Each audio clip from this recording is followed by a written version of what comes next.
വളരെ എളുപ്പത്തിലും വളരെ സോഫ്റ്റ് ആയിട്ടുള്ള ഒരു ഗോതമ്പ് പുട്ടിൻ്റെ റെസിപ്പിയാണ് ഇന്ന് ഷെയർ ചെയ്യുന്നത്.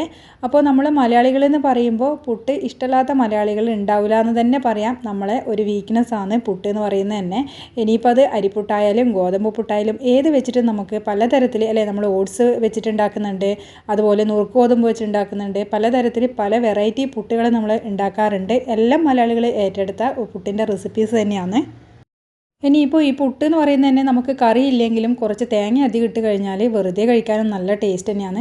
അപ്പോൾ നമ്മൾ മിക്ക ആൾക്കാർക്കും കംപ്ലൈൻറ്റ് കേൾക്കാറുണ്ട്, പ്രത്യേകിച്ച് ഗോതമ്പ് പുട്ടൊക്കെ ഉണ്ടാക്കുന്ന സമയത്ത് അത് നന്നായിട്ട് വരാറില്ല എന്നുള്ളത്. അതായത് നമ്മൾ കുഴക്കുമ്പോൾ വെള്ളം കൂടി പോകുന്നു, അല്ലെങ്കിൽ വെള്ളം കുറഞ്ഞു പോകുന്നു, പുട്ട് ഭയങ്കര ഡ്രൈ ആയി പോകുന്നു, ഹാർഡായി പോകുന്നു ഒക്കെയുള്ള കംപ്ലൈൻറ്റ് കേൾക്കാറുണ്ട് അല്ലേ. അപ്പോൾ അതൊക്കെ മാറ്റിയിട്ട് നമുക്ക് നല്ല സോഫ്റ്റായിട്ട് നല്ല എളുപ്പത്തിൽ എങ്ങനെ ഈ ഒരു ഗോതമ്പ് പുട്ട് ഉണ്ടാക്കാമെന്ന് നോക്കാം. അപ്പോൾ ഞാനിന്നൊരു 2-3 ആൾക്ക് കഴിക്കാൻ പറ്റുന്ന പുട്ടിൻ്റെ ആ ഒരു അളവിലാണ് കാണിക്കുന്നത്. അപ്പോൾ നമുക്ക് 2-3 ആൾക്ക് എന്നൊന്നും പറയാൻ പറ്റില്ല അല്ലേ, പുട്ടൊക്കെ ടേസ്റ്റ് ഉണ്ടാകുമ്പോൾ നമ്മൾ ഒരുപാട് അങ്ങ് കഴിക്കുകയും ചെയ്യും. അപ്പോൾ കുട്ടികളൊക്കെ ആണെങ്കിൽ അത്രേ കഴിക്കുള്ളൂ. എന്നാലും വലിയ ആൾക്കാർക്ക് നമുക്കറിയില്ല ഓരോരുത്തരും കഴിക്കുന്നതിൻ്റെ ക്വാണ്ടിറ്റി ഒന്നും അറിയില്ല. അപ്പോൾ ഞാനിവിടെ മക്കളൊക്കെ ഉള്ളതുകൊണ്ട് ഞാനിവിടെ ഒരു 3 ആൾക്ക് എന്നുള്ള ആ ഒരു ഇതിലാണ് ഷെയർ ചെയ്യുന്നത്. അപ്പോൾ ഇതാ പുട്ടുണ്ടാക്കാൻ വേണ്ടിയിട്ട് ഞാനിവിടെ 1 കപ്പ് ഗോതമ്പ് പൊടി എടുത്തിട്ടുണ്ട്. അപ്പോൾ നമുക്കിതൊന്ന് വറുത്തെടുക്കണം. അപ്പോൾ ഗോതമ്പ് പൊടി എന്ന് പറയുമ്പോൾ നമുക്കറിയാം അതിൽ ആട്ടയൊക്കെ ചേർത്തിട്ട് വരാറുണ്ട്, നമ്മളെ മൈദപ്പൊടിയൊക്കെ ചേർത്ത് വരാറുണ്ട്. പക്ഷേങ്കിൽ ഇത് പ്യുവറായിട്ട് ഫുൾ ഗോതമ്പ് മാത്രം ചേർത്തിട്ടുള്ള പൊടിയാണ്. അപ്പോൾ ഇതാ ഗോതമ്പ് പൊടി 1 കപ്പ് ഞാനിതാ ഒരു പാനിലേക്ക് ഇട്ട് കൊടുത്തിട്ടുണ്ട്. ഇനി നമുക്കിത് ജസ്റ്റ് ഒന്ന് ചൂടേറ്റി എടുക്കണം. അപ്പോൾ ഒരുപാട് നമ്മളങ്ങ് മറ്റേ അരിപ്പുട്ടിനൊക്കെ വറുക്കുന്ന പോലെ അങ്ങ് വറുത്തെടുക്കാൻ പാടില്ല. അപ്പോൾ ചെറിയ തീയിലിട്ടിട്ട് വേണം, അതൊന്ന് പ്രത്യേകം ശ്രദ്ധിക്കുക, അടി കരിഞ്ഞു പോകാനേ പാടില്ല. അപ്പോൾ ഇത് നമുക്കൊന്ന് വറുത്തെടുക്കാം. അപ്പോൾ ഏകദേശം ഒരു 5 മിനിറ്റ് കൊണ്ട് തന്നെ ഇതൊന്ന് ചൂട് കയറി കിട്ടും, നല്ലൊരു മണമൊക്കെ വരും. അപ്പോൾ നമ്മൾ പുട്ടുണ്ടാക്കുമ്പോൾ കുറച്ച് നല്ല സോഫ്റ്റായിട്ട് കിട്ടാനും അതുപോലെ തന്നെ നല്ലൊരു ഫ്ലേവറൊക്കെ ഉണ്ടാകും ഇതുപോലെ ഒന്ന് ജസ്റ്റ് ചൂടാക്കി എടുത്തു കഴിഞ്ഞാൽ. അപ്പോൾ അതിന് വേണ്ടിയിട്ടാണ് ഞാനിതൊന്ന് വറുത്തെടുക്കുന്നത്. അപ്പോൾ ഇതാ ഇത്രയും മതിയാകും. ഏകദേശം ഒരു 5 മിനിറ്റ് ആയിട്ടുണ്ട്. നമുക്കിനി ഫ്ലെയിം ഓഫ് ചെയ്യാം. എന്നിട്ട് നന്നായിട്ട് ഇതൊന്ന് തണുക്കാൻ വേണ്ടി മാറ്റി വെക്കണം. തണുത്തതിന് ശേഷം മാത്രമേ നമ്മളിത് പുട്ടിന് കുഴക്കുന്ന പോലെ കുഴക്കാൻ പാടുള്ളൂ. അപ്പോൾ ഇത് ഏകദേശം ഒരു 10-15 മിനിറ്റ് കൊണ്ട് തന്നെ നന്നായിട്ട് തണിഞ്ഞ് കിട്ടിയിട്ടുണ്ട്. അപ്പോൾ ഈ ഒരു പാനിലേക്ക് ഇട്ട് തന്നെയാണ് ഞാനിത് കുഴച്ചെടുക്കുന്നത്. അപ്പോൾ നമ്മൾ ആവശ്യത്തിന് ഉപ്പ് ചേർത്ത് കൊടുക്കുക. ഒരുപാട് ഉപ്പ് ആയി പോകണ്ട. ഇനിയിപ്പോൾ ഈ പൊടിയിൽ തന്നെ ഉപ്പിടണമെന്നൊന്നുമില്ല, നിങ്ങൾക്ക് നമ്മൾ അതിൽ ചേർക്കുന്ന വെള്ളം ഉണ്ടല്ലോ, അപ്പോൾ അതിൽ നമ്മൾ ഉപ്പിട്ടിട്ട് അലിയിച്ചിട്ടും ചേർത്ത് കൊടുത്താൽ മതി. അപ്പോൾ അതുപോലെ നമ്മൾ പുട്ടിനും ചപ്പാത്തിക്കും എല്ലാം കുഴക്കുമ്പോൾ ആദ്യം ശ്രദ്ധിക്കേണ്ട കാര്യം എന്ന് പറയുമ്പോൾ ഫസ്റ്റ് തന്നെ നമ്മൾ ഒരുപാട് വെള്ളം ചേർത്തിട്ട് കുഴക്കാൻ പാടില്ല. കുറേശ്ശെ വെള്ളം ഒഴിച്ചിട്ട് വേണം കുഴക്കാൻ വേണ്ടിയിട്ട്. അതുപോലെ കുറേശ്ശെ അങ്ങനെ നമ്മൾ ഒരുപാട് വെള്ളമൊക്കെ ആകുമ്പോഴാണ് ഗോതമ്പ് പൊടിയൊക്കെ കയ്യിൽ ഒട്ടിയിട്ട് ആകെ നമ്മളെ കൈ വൃത്തികേടായി അങ്ങനെയൊക്കെ ആവുന്നത്. അപ്പോൾ കുറേശ്ശെ വെള്ളം ഒഴിച്ചിട്ട് നിങ്ങളൊന്ന് കുഴച്ച് നോക്കുക. അപ്പോൾ നമ്മുടെ കയ്യിലൊന്നും അങ്ങനെ ഒട്ടിപ്പിടിക്കില്ല. അപ്പോൾ ഞാനിതാ കുറേശ്ശെ വെള്ളം ഒഴിച്ചിട്ട് ഒന്ന് കുഴച്ച് വെച്ചിട്ടുണ്ട്. അപ്പോൾ നമ്മൾ ഇങ്ങനെ കുഴക്കുന്ന സമയത്ത് പുട്ടുപൊടീൻ്റെ എല്ലാ ഭാഗത്തും വെള്ളം എത്തണം എന്നൊന്നുമില്ല, അത് കുഴപ്പമൊന്നുമില്ല. നമ്മൾ ഇതുപോലെ ഒന്ന് പിടിക്കുന്ന സമയത്ത് നമുക്കൊന്ന് പിടിക്കാൻ കിട്ടിയാൽ മതി. അപ്പോൾ അത്രേ വേണ്ടൂ. ഇനിയിപ്പോൾ നമ്മൾ ചെയ്യുന്നതെന്ന് പറഞ്ഞു കഴിഞ്ഞാൽ 2 ബാച്ചായിട്ട് ഈ പൊടി നമുക്ക് മിക്സിൻ്റെ ജാറിലേക്കൊന്ന് ഇട്ട് കൊടുക്കണം.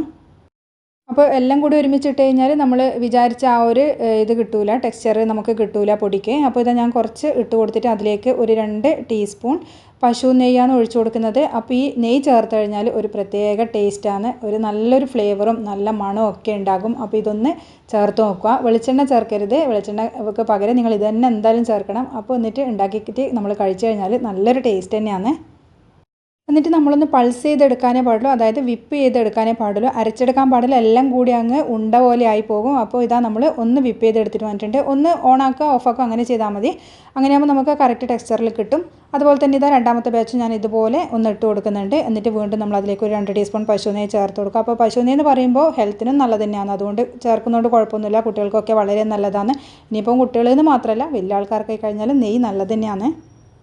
ഇനിയിപ്പോൾ ഇതുപോലെ പൊടിക്കുന്ന സമയത്ത് വെള്ളം കൂടിപ്പോയി എന്ന് തോന്നിയിട്ടുണ്ടെങ്കിൽ നിങ്ങൾക്ക് മിക്സിൻ്റെ ജാറിലേക്ക് 1-2 ടീസ്പൂൺ ഗോതമ്പ് പൊടി ഇട്ടിട്ട് ഒന്ന് വിപ്പ് ചെയ്തെടുത്താൽ മതി. അപ്പോൾ അതുപോലെ തന്നെ ഇങ്ങനെ കട്ടയൊക്കെ ഉണ്ടെങ്കിൽ കൈവച്ചിട്ടൊന്ന് പൊടിച്ചു കൊടുക്കാം. പക്ഷേ ഇതുപോലെ ചെയ്യുന്ന സമയത്ത് അങ്ങനെ കട്ടകളൊന്നും ഉണ്ടാവില്ല. പക്ഷേ ഒരുപാട് നിങ്ങൾ ഒറ്റയടിക്കാൻ ഇട്ട് കൊടുക്കുമ്പോൾ കട്ട കെട്ടാൻ ചാൻസ് ഉണ്ട്. അപ്പോൾ അതുകൊണ്ടാണ് 2 ബാച്ചായിട്ട് ഇട്ടിട്ട് പൊടിക്കാൻ പറയുന്നത്. അപ്പോൾ ഇനി ഈ ഒരു സമയത്ത് നമുക്ക് ഇതുപോലെ ഒന്ന് പിടിച്ച് നോക്കാം. അപ്പോൾ ഇതാ നല്ലോണം പിടിക്കാൻ തന്നെ കിട്ടുന്നുണ്ട്. അപ്പോൾ നമുക്ക് വെള്ളത്തിൻ്റെ അളവെല്ലാം കറക്റ്റിനായിട്ട് കിട്ടിയിട്ടുണ്ട്. അപ്പോൾ ഇനി നമുക്ക് സാധാരണ പുട്ടുണ്ടാക്കുന്ന പോലെ പുട്ടുണ്ടാക്കിയേ വേണ്ടൂ. അപ്പോൾ തേങ്ങ ഒരുപാട് ചേർത്ത് കഴിഞ്ഞാൽ എല്ലാവർക്കും അറിയുന്ന കാര്യമാണ്, പുട്ടിന് നല്ല ടേസ്റ്റ് ഉണ്ടാവും എന്നുള്ളത്. അപ്പോൾ പൊടിയിൽ വേണമെങ്കിൽ കുറച്ച് തേങ്ങ ഒന്ന് മിക്സ് ചെയ്തിട്ട് നിങ്ങൾക്ക് ഇതിലേക്ക് വാരി നിറയ്ക്കാം. അപ്പോൾ എത്ര ലെയർ ആക്കണോ പുട്ട് അതൊക്കെ നിങ്ങളിഷ്ടമാണ്. അതുപോലെ തേങ്ങ ഇടുന്നതൊക്കെ നിങ്ങളിഷ്ടമാണ്. നമ്മൾ സാധാരണ ഗോതമ്പ് പുട്ടിന് പൊടി കുഴക്കുമ്പോൾ നമ്മൾ ശ്രദ്ധിക്കാറുണ്ടല്ലേ. അപ്പോൾ നമ്മൾ കുഴക്കുമ്പോൾ ചിലപ്പോൾ ഒരുപാട് കട്ടകളൊക്കെ ഇങ്ങനെ നിൽക്കുന്നുണ്ടാവും. അതും ഒരേ സൈസ് ആയിരിക്കില്ല, എല്ലാം പല പല സൈസുകളായിരിക്കും. അപ്പോൾ അങ്ങനെ കട്ടകളൊക്കെ നിൽക്കുമ്പോഴാണ് നമ്മൾ ഈ പുട്ട് ഉണ്ടാക്കി കഴിഞ്ഞ് കഴിഞ്ഞാൽ ഈ പുട്ട് ഭയങ്കര ഹാർഡായിട്ടൊക്കെ നിൽക്കുന്നത്. അപ്പോൾ ഇതുപോലെ മിക്സിയിൽ ഒന്ന് കറക്കിയെടുത്താൽ മതി. അപ്പോൾ നമുക്ക് എല്ലാ പൊടികളൊക്കെ ഒരേ സൈസിൽ തന്നെ കിട്ടുകയും ചെയ്യും. അപ്പോൾ നല്ല ടേസ്റ്റ് ആയിരിക്കും, കഴിക്കാനും ടേസ്റ്റാണ്. അതുപോലെ പശു നെയ്യ് ചേർക്കുമ്പോൾ നല്ലൊരു ഫ്ലേവറും നല്ല മണവും അതുപോലെ കഴിക്കാനും ടേസ്റ്റ് ഉണ്ടാവും. പിന്നെ എന്ന് പറഞ്ഞു കഴിഞ്ഞാൽ നല്ലൊരു എന്താ പറയണ്ടേ, ഹെൽത്തിനും നല്ല തന്നെ ആയിരിക്കും. അപ്പോൾ ഇതാ നമ്മളെ സോഫ്റ്റ് ആയിട്ടുള്ള പുട്ട് ഇവിടെ റെഡി ആയിട്ടുണ്ട്. 5 മിനിറ്റ് നമ്മളൊരു മീഡിയം ഫ്ലെയിമിൽ ഇട്ടിട്ട് ആവിയിൽ വെച്ച് വേവിച്ചാൽ മതി. അതെല്ലാവർക്കും അറിയുന്ന കാര്യമല്ലേ, അപ്പോൾ അതുകൊണ്ട് ഞാൻ പറഞ്ഞിട്ടില്ലാന്നേ ഉള്ളൂ.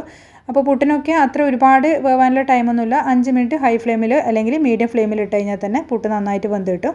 അപ്പോൾ നല്ല സോഫ്റ്റാണ്. നമ്മളൊന്ന് തൊട്ടാൽ തന്നെ ഒന്ന് പൊടിഞ്ഞു പോകുന്ന വിധത്തിലുള്ള പുട്ടാണ് നമുക്ക് ഇങ്ങനെ ഉണ്ടാക്കുമ്പോൾ കിട്ടുക. അപ്പോൾ എല്ലാവരും ഇതുപോലെ ഒന്ന് ട്രൈ ചെയ്ത് നോക്കുക. വീഡിയോ ഇഷ്ടമായാൽ ഷെയർ ചെയ്യാൻ മറക്കരുത്. താങ്ക്